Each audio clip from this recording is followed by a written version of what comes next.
Hello दोस्तों, कैसे आप लोग। तो आगे हम आप लोग के लेके एक नई वीडियो। इसका टॉपिक है सिलियरी एंड फ्लैजियली मूवमेंट। जैसे हम लास्ट वीडियो में करा था, हमें बॉयड मूवमेंट के बारे में पढ़ा था और मैंने आपसे कहा था कि जो अगली वीडियो होगी उसमें आपकी सिलियरी एंड फ्लैजियलर मूवमेंट होगी। तो आज हम देखेंगे इस वीडियो के अंदर कि सिलियरी और फ्लैजियलर मूवमेंट होता क्या है और ये कहाँ कहाँ वर्क करते हैं, कैसे कैसे वर्क करते हैं, इसका स्ट्रक्चर कैसे होता है, कैसे काम करते हैं, सब कुछ हम लोग डिटेल में देखेंगे इस वीडियो के अंदर। अब बात करते हैं सबसे पहले हम सीलिया की और फ्लैजिला की। अब ये सीलिया और फ्लैजिला होते क्या है। अब देखिए यहाँ पे मैंने जो डायग्राम बना रखे हैं, एक डायग्राम आपका है ये वाला, ये डायग्राम आपका पैरामीशियम का है। ये जो डायग्राम है आपका ये पैरामीशियम का है और ये जो डायग्राम है ये आपका है स्पर्म सेल का। आपने पैरामीशियम देखा होगा।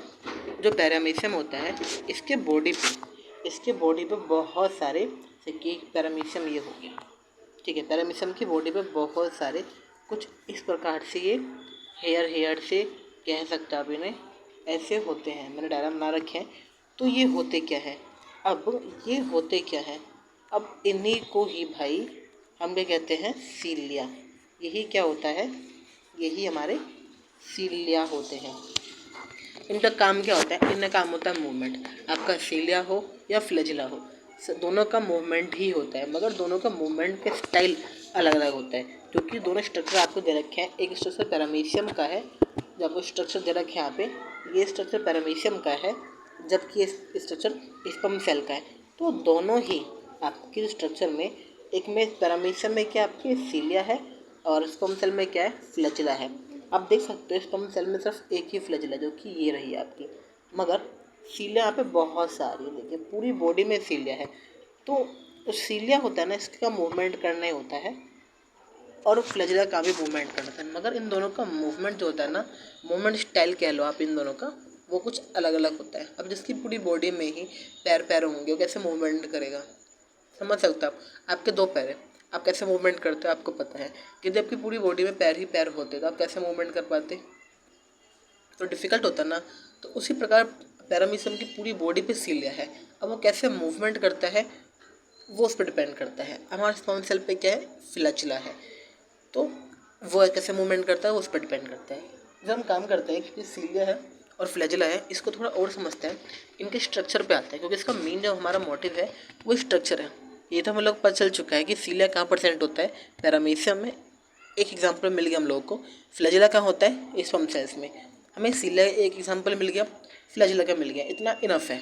अब मेन हमारा है इसका स्ट्रक्चर, क्योंकि पेपर क्वेश्चन आएगा तो इसके स्ट्रक्चर से क्वेश्चन आएगा और बहुत अच्छा क्वेश्चन होता है, बहुत ही ईजी भी होता है। तो उसमें देखते हैं क्या होता है। अब जरा ये देखिए आप, इसके लिए यहाँ पे हमने क्या करा, इधर हमने सीलिया का इतना पार्ट हमने कट करा है और इसको यहाँ पे आपको डायग्राम के थ्रू शो किया गया है। कितना पार्ट हमने सीलिया का इतना पार्ट कट किया है और इसी को आपको डायग्राम के थ्रू यहाँ पे शो किया गया है। तो यहाँ पे देख रहे होंगे आप, इसमें क्या है, जहाँ पे सीलिया है वहाँ बॉडी इसकी उठ रखी है, ऐसे करके उठ रखी है, ऐसे करके यहाँ पे उठ रखी है। अब इस बॉडी के अंदर बहुत सारे ऐसे करके स्ट्रक्चर्स प्रेजेंट है। यहाँ भी स्ट्रक्चर प्रेजेंट है, उसके नीचे बेस प्रेजेंट है, जिसको सपोर्ट प्रोवाइड करता है कि यहाँ से वो निकल के बाहर ना आ जाए। अब इसे कहते हैं फिलामेंट, इसे कहते हैं फिलामेंट या फिर एफ, इसे कहते हैं बेसल बॉडी या फिर बी। तो एफ बी, उल्टा मत पढ़ना इसको, एफ बी ही पढ़ना। एफ मतलब फिलामेंट, बी मतलब बेसल बॉडी। अब इसमें क्या हुआ आपका जी, अभी फिलामेंट भी है, बेसल बॉडी भी है। जरा इसमें से किसी एक को देखा जाए, यहाँ पे किसी एक को अच्छी तरह बनाता हूँ मैं। जैसे आपकी सेल हो गई, अभी सेल के अंदर यहाँ पे इन्होंने ऐसे स्ट्रक्चर बनाया, कंप्लीट ड्रॉ नहीं करा, समझ लो पहले आप। यहाँ पे इन्होंने फिर स्ट्रक्चर बना लिया, इसकी बेसल बॉडी ड्रॉ हो गई, ये इसका फिलामेंट हो गया, ये इसकी बेसल बॉडी हो गई। अब देख सकते हो अब फिलामेंट के ऊपर ये सेल वॉल प्रेजेंट है, ये सेल वॉल इस फिलामेंट के ऊपर प्रेजेंट है, मगर बेसल बॉडी पे मेम्ब्रेन अब्सेंट है। फिलामेंट पे मेम्ब्रेन प्रेजेंट है, बेसल बॉडी पे अब्सेंट है, ठीक है। तो आपकी ये होती है स्ट्रक्चर किसका, सीलिया का। स्ट्रक्चर सीलिया का हो गया आपका। देखिए यहाँ पे हमारा डायग्राम दे रखे हैं मुझे, स्ट्रक्चर दे दिया आपको फिलामेंट और बेसल बॉडी। अभी फिलामेंट पे तो मेम्ब्रेन प्रेजेंट होती है, जबकि बेसल बॉडी पे मेम्ब्रेन आपकी absent रहती है। आप सोच रहे होंगे कि मेम्ब्रेन मैंने इंक्लूड क्यों करा, क्योंकि अगर स्ट्रक्चर बनाएंगे तो एक डिफरेंस इनकी स्ट्रक्चर और मेम्ब्रेन में भी होता है। जब हम सीला की बात करेंगे तो सीला का हम ट्रांसफर सेक्शन देखेंगे। अब ये ट्रांसफर सेक्शन होता क्या है जरा वो भी समझ लेते हैं लगे हाथ हम लोग। जैसे कि मैंने कोई सिलेंडर को मैंने सिलेंडर है ये, मैंने सिलेंडर को ऐसे कट करा यहाँ से। कट करने के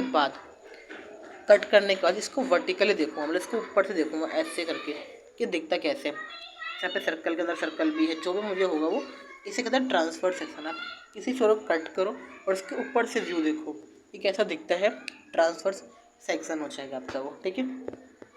तो जब हम इसका डायग्राम बनाएंगे तो हमें पता होना चाहिए कि जो मैं ट्रांसफर सेक्शन बनाऊंगा फिलामेंट, तो उसमें मेम्ब्रेन परसेंट होगा, जबकि बेसल बॉडी में मेम्ब्रेन परसेंट नहीं होगा। एक डिफरेंस आपका हो जाता है, याद रखना। आगे बताऊंगा इसी वीडियो में आपको मैं।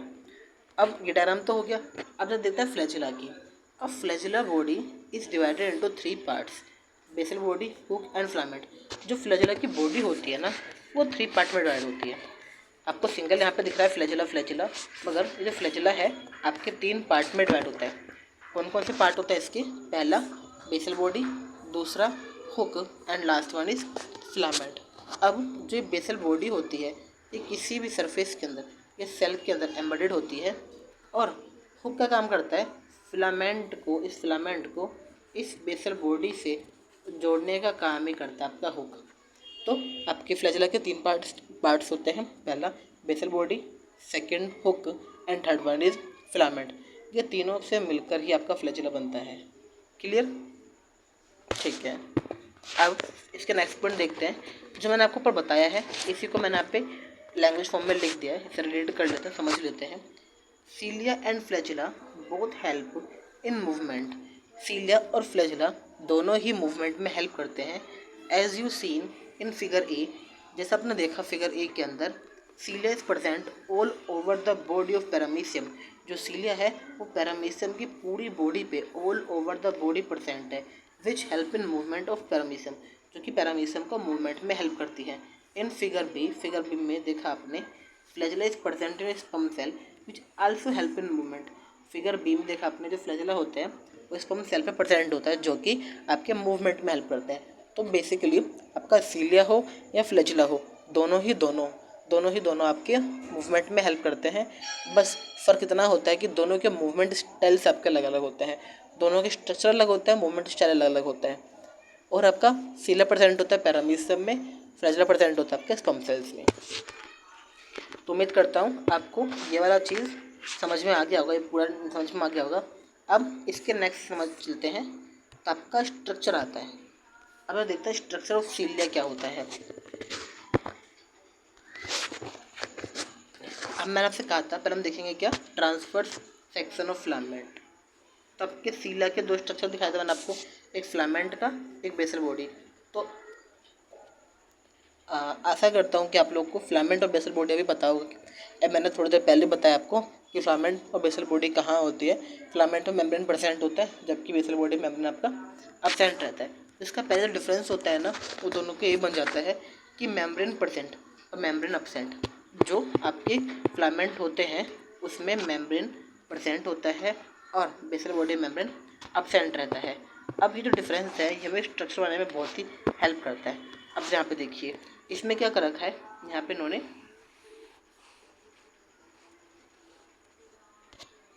एक स्ट्रक्चर बना दिया, इन्होंने थोड़ा ठीक बना देता है इसी के ऊपर।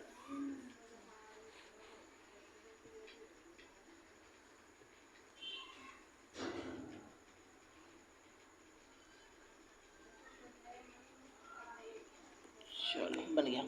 इसमें ये जो मैंने डायरेक्ट से बनाया है ये आपका क्या है, मेम्ब्रेन है जो कि प्रेजेंट रहती है। अब इस मेम्ब्रेन के बाद यहाँ पे दोनों साइड, जैसे मैं ड्रॉ कर रहा हूँ, ये ऐसे ड्रॉ मैंने दिखा भी रखा है, मगर आप ड्रॉ जो करते हो देखोगे तो आपको और अच्छे समझ में आएगा कि इसे ड्रॉ करना कैसे। पेपर में आता है तो ड्रॉ कर सकते हैं आप लोग। इसके अंदर काउंट भी करते रहना मैं कितने सर्कल्स यहाँ पे ड्रॉ कर रहा हूँ, क्योंकि आगे चल के इस सर्कल को काउंट करने भी होंगे हम लोगों को। अब जरा देखते रहो। अब ये सर्कल आप देख रहे होंगे, इस सर्कल जो ड्रॉ कर रहा हूँ मैं, ये मैं पेयर में ड्रॉ कर रहा हूँ। ऐसे नहीं कि सिंगल सिंगल मैंने ड्रॉ कर दिया और उसे छोड़ दिया मैंने। अब मैंने सर्कल को ड्रॉ कर रहा हूँ पेयर्स के अंदर। अब बताऊँगा ऐसा कर क्यों रहा हूँ मैं। यहाँ तो पेयर पेयर हो गए। अब इसके बीच में सेंटर में, यहाँ पे सेंटर में भी सर्कल्स होते हैं, जो कि एक सिंगल यहाँ पे होता है, एक सिंगल आपका यहाँ पे होता है, और दोनों एक दूसरे से अटैच होते हैं।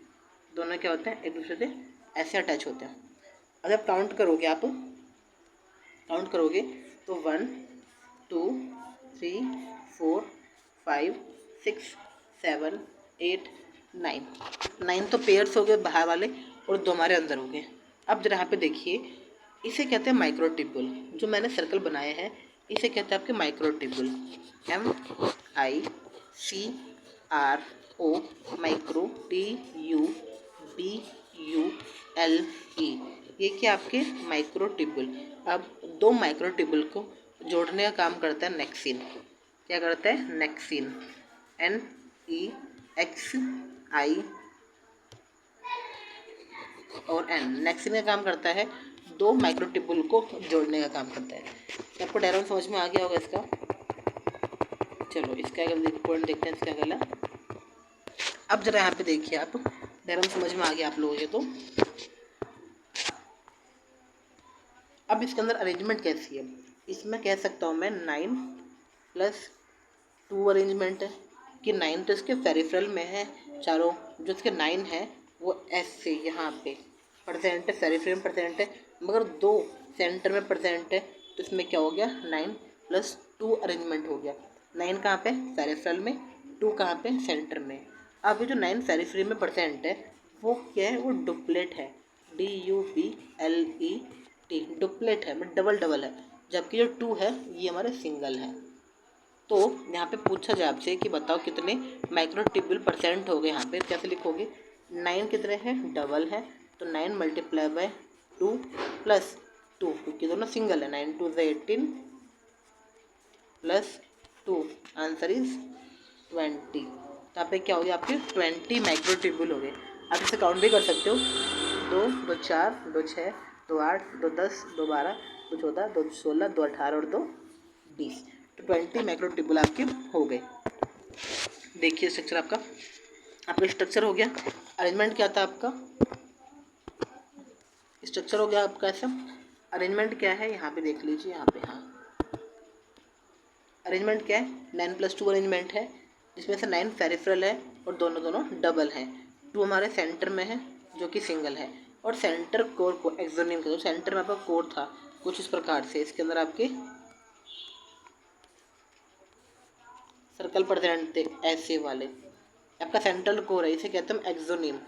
क्या कहते हैं, एक्सोनिम, ठीक है। अब इसमें माइक्रोट्यूब्यूल के काउंटिंग कितनी है, टोटल 9 × 2, क्योंकि 9 यहाँ पे क्या थे, डबल थे, 9 डबल थे, तो 9 × 2 + 2 सिंगल थे। सॉल्व करोगे इसको तो 20 माइक्रोट्यूब्यूल आपके प्रेजेंट है। और nexin connect microtubule to microtubule, और नेक्सिन हेल्प करता है माइक्रोट्यूब्यूल को माइक्रोट्यूब्यूल से ऐड करने में। ये तो हम देख रहे हैं फिलामेंट के बारे में। जब देखते हैं बेसल बॉडी के बारे में, बेसल बॉडी में क्या होता है, आपकी मेम्ब्रेन एब्सेंट रहती है। तो मेम्ब्रेन क्या इसमें एब्सेंट है। इसके अंदर भी आपके 9 होते हैं, मगर इसमें ट्रिपलेट होते हैं। यहाँ पे देखिए आप, 1 2 3 4, द्वारा करते हैं, 1 2 3 4 5 6 7 8 9% है। और 9 कैसे हैं, ट्रिपल फॉर्म में। इसे देखा जाए, एक को देखा जाए यहाँ पे, तो इसके अंदर क्या है, आपके 3 सर्कल है, 1 2 3। यहाँ पे ट्रिपलेट फॉर्म में है, ये इस फॉर्म में, ये ट्रिपलेट फॉर्म में। समझ में आ गया आप लोगों की। तो इसमें क्या आपकी ट्रिपलेट फॉर्म में, तो इसमें क्या हो जाएगा आपका, इसमें 9+0 अरेंजमेंट हो जाएगा, क्योंकि 9 तो आपका पेरिफेरल में है और सेंटर में 0 है। ये आपका हब है, इसे प्रोटीन हब है, ये मतलब प्रोटीन होता है, ये कोई आपका माइक्रोट्यूब्यूल नहीं है, ये हब है, सेंट्रल हब कहते हैं इसको। सेंटर में है और हब होता है, सेंट्रल हब कहते हैं, और ये बेसिकली प्रोटीन होता है, आपका कोई भी माइक्रोट्यूब्यूल ये नहीं होता। अब जो पेरिफेरल में है वो क्या, हमारे ट्रिपलेट है, वो कितने के पेयर है? 3 के पेयर है। अब जल्दी से कमेंट में बताइए मुझे यहाँ पे कि ये 3 के जो पेयर है ये कितने हो गए। अभी 9 तो थे हमारे पास, अभी टोटल मैक्रो टेबल कितने हो गए? तो आप लोगों ने पता कर लिया कितने हो गए। अब यहाँ पे देखिए 9 × 3, 9 × 3 क्यों आया? 9 अरेंजमेंट था और 9 जो थे वो ट्रिपलेट थे, तो मल्टीप्लाई बाय 3 प्लस 0, तो 3 9 ज़ा 27 प्लस 0, आंसर इज 27। तो आपके क्या हो गया? ये आपके इसमें आंसर हो गया। तो हमारे बेसल बॉडी में कितने होते हैं? 27 माइक्रोट्यूबुल होते हैं, जबकि आपके जो फिलामेंट होता है उसमें 20 ही माइक्रोट्यूबुल होते हैं। तो आपको इसका सीलिया का स्ट्रक्चर समझ में आ गया होगा, फिलामेंट का और बेसल बॉडी का। तो बस बच्चों आज की वीडियो में इतने रखते हैं, फिर हम नेक्स्ट वीडियो में जब आऊँगा मैं तो आपके लाऊँगा फ्लैजिला का डायग्राम लाऊँगा। तब तक के लिए आप इस वीडियो को देखिए, समझिए, जो डाउट आता है बताइए, मैं डाउट को क्लियर करने की कोशिश करूँगा। और इस वीडियो को आप लाइक कीजिए और इसको ज़्यादा से ज़्यादा शेयर कीजिए, जिससे बाकी बच्चे भी इसका फ़ायदा उठा पाए। और चैनल को सब्सक्राइब कर लीजिए, जिससे मेरी आने वाली नई वीडियो का नोटिफिकेशन आपको सबसे पहले पहुंच जाए और आप उससे बिल्कुल भी मिस ना करो। तब तक के लिए पढ़ते रहिए। All the best for exam. मिलते हैं नेक्स्ट वीडियो में।